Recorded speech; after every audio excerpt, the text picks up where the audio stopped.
आज देश के भीतर कोरोना संक्रमितों की संख्या 22,68,000 को पार कर गई।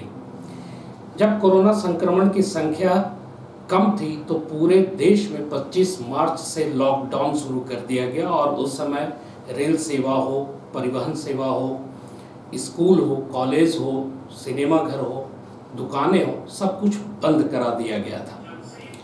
अब जब 22 लाख से ऊपर 23 लाख को कोरोना संक्रमितों की संख्या छूने को है, इस दौर में बहुत कुछ खोला गया, दुकानों को राहत दी गई, लेकिन स्कूल फिर भी बंद है। आज हम स्कूलों के स्थिति और शिक्षकों की स्थिति को देखेंगे कि उनकी हालत है कैसी। जो सरकारी विद्यालयों में शिक्षक पढ़ा रहे हैं उनकी स्थिति ठीक है, उन्हें सरकार वेतन दे रही है और उनसे पीडीएस दुकानों में सेवा भी ले रही है, लेकिन निजी संस्थानों के जो शिक्षक हैं उनकी स्थिति बदहाल होती जा रही। बड़े संस्थानों में आधा वेतन उन्हें मिल रहा है, छोटे संस्थानों भी कुछ हैं, विद्यालय हैं जो अपने शिक्षकों को वेतन दे रहे हैं, लेकिन आप देखिए कि देश के भीतर छोटे शहरों में, छोटे कस्बों में जिनके यहाँ 100, 200, 300 बच्चे पढ़ रहे हैं, मजदूर वर्ग के बच्चे पढ़ रहे हैं, जिनका जो स्कूल फी है वो महज 100 रुपये, 150 रुपये, 200 रुपये तक है।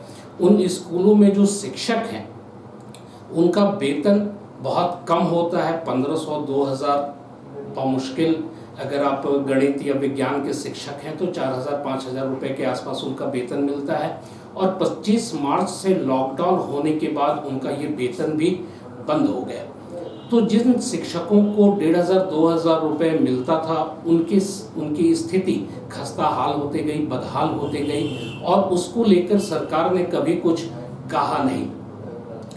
देश के प्रधानमंत्री नरेंद्र मोदी लॉकडाउन के दौरान कई बार देश को संबोधित किए, लेकिन शिक्षा को लेकर कभी कुछ कहा नहीं। नई शिक्षा नीति को भी लागू किया गया, उसको लेकर प्रधानमंत्री नरेंद्र मोदी ने संबोधन भी किया कि नई शिक्षा नीति से मानव संसाधनों का विकास होगा। लेकिन ये विकास होगा कब? अगर छोटे विद्यालयों में ये शिक्षा नीति लागू कराने की जिम्मेदारी जिन शिक्षकों पे होगी, उनकी स्थिति आज खस्ता हाल है, तो सरकार के पास कोई ठोस योजना इन शिक्षकों के लिए है नहीं। तो ऐसे स्थिति में इनका जो ट्यूशन सेंटर है, कोचिंग सेंटर है, उसे भी बंद करा के रखा गया है। जो शिक्षा मंत्रालय है वो कह रहा कि सितंबर माह के पहले सप्ताह से विद्यालय चालू होगा और इसको लेके जब शिक्षा मंत्रालय से एक सर्वे कराया गया और मांग की गई थी लोगों से कि अभिभावक ही बताएं कि विद्यालयों को कब खोला जाए, उस समय करीब 65% अभिभावकों ने राय जताए थे कि वो बच्चे को स्कूल तब भेजेंगे जब वैक्सीन बाजार में आ जाएगा।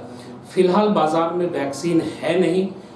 रूस अगस्त महीने में लास्ट तक इस वैक्सीन को लॉन्च करने वाला है, लेकिन ये बाजार में और भारतीय बाजार में हमारे शहरों कस्बों तक ये वैक्सीन कब उपलब्ध होगा इसकी अभी कोई स्पष्ट जानकारी नहीं है। ऐसे स्थिति में विद्यालय बंद है, कोचिंग सेंटर बंद है और छोटे छोटे शहरों, छोटे छोटे कस्बों में, छोटे विद्यालयों में जो शिक्षक पढ़ा रहे हैं, कम पैसों में पढ़ा रहे हैं, उनका हाल बदहाल होता जा रहा है।